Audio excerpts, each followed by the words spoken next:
Hello and welcome to PreCalc. Today is October the 29th and our topic is inverse functions part 2.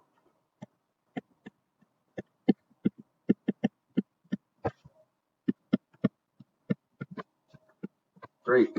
Since we've already been introduced to this before, we are going to go ahead and learn by doing and dive into a couple of examples here. Okay, before I start this example, I'd like to remind us that if we ever have something like negative x equals 3, what we do is multiply the whole thing by -1, negative x becomes x, and 3 becomes -3. So this will be an important strategy to remember for our first example. Okay, make sure you pause and write the original problem. All right, first we want to change, and all the instructions here are find the inverse. Let's write that. For every example, our instructions are find the inverse. Okay, on our first example, we're going to change that g of x to y, because g of x is just another way to say y. Okay, now to start finding the inverse, we want to switch x and y.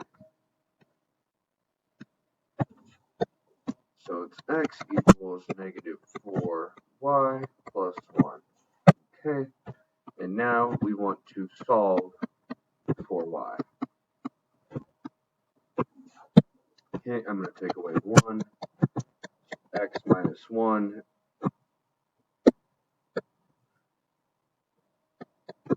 is -4y, and we'll divide out the -4 to get y by itself. So I have x over 1 over -4 equals y. Great, let's look at another example. All right, no f of x here. It's already in terms of y, so that's great. Make sure you pause and write the original example. So we're just going to start by switching x and y. Okay, before we go any further, a reminder that a square cancels a square root. So we know the square root of 4 is 2, but if I square the square root of 4, it's 4. And that makes sense because if I square both sides up here, I get 2 squared is 4. So also, if I have the square root of x and I square that, I get back down to x. So the big idea here is that a power of 2 will cancel a square root. And that's going to be our next step here. So x squared equals y plus 5. Take away the 5. So y equals x squared minus 5. Reminder that this notation here means inverse. So at the end, we're just going to write it in proper inverse notation, switching the y to f -1 of x. Okay, here is our next example. Make sure you pause and write the original problem. Okay, it's an h of x, so first thing I want to do is switch that to y. I'm going to swap x and y.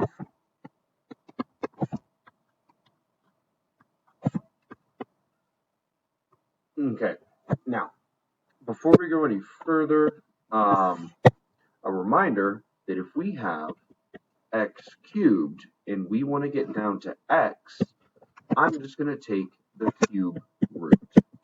So a cube root will cancel a cube. All right, first thing, before I take any cube roots, I want to get y by itself, so I'm going to move over this 3. X minus 3 is 2y cubed. I'm going to divide out the 2. So x minus 3 over 2 is y cubed. But I need y, not y cubed. So I'm going to take the cube root of each side. So we get that y is the cube root of x minus 3 over 2. And we're just going to switch that y to our proper notation. So we're going to have f negative 1 of x is the cube root of x minus 3 over 2. And this is our final answer here. Great. One last example. We're going to call this guy example 4. Okay, I'm going to switch f of x to y because f of x is just another way to say y. I'm going to swap x and y.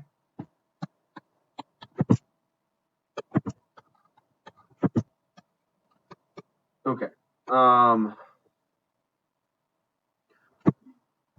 I'm going to multiply both sides by y plus 3.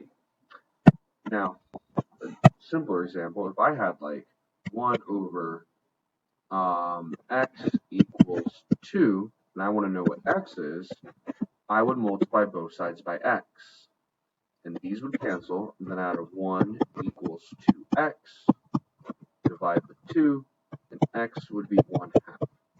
So that's just a reminder that we multiply both sides by a denominator in order to cancel it.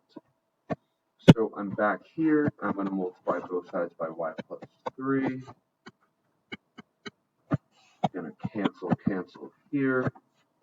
On my left-hand side, I have x times y plus 3 equals negative 2. I'm going to go ahead and distribute my x. So I have xy plus 3x equals negative 2. I'm going to subtract 3x. We still want to get the y by itself. So I have xy equals negative 2 minus 3x. And then finally, I'm going to divide out this last x. So I have, and these will cancel. So I have y is negative 2 minus 3x over x. And I just want to switch this to the y to my proper inverse notation. So f inverse of x is negative 2 minus 3x over x. All right, that's all for today, guys. Thanks.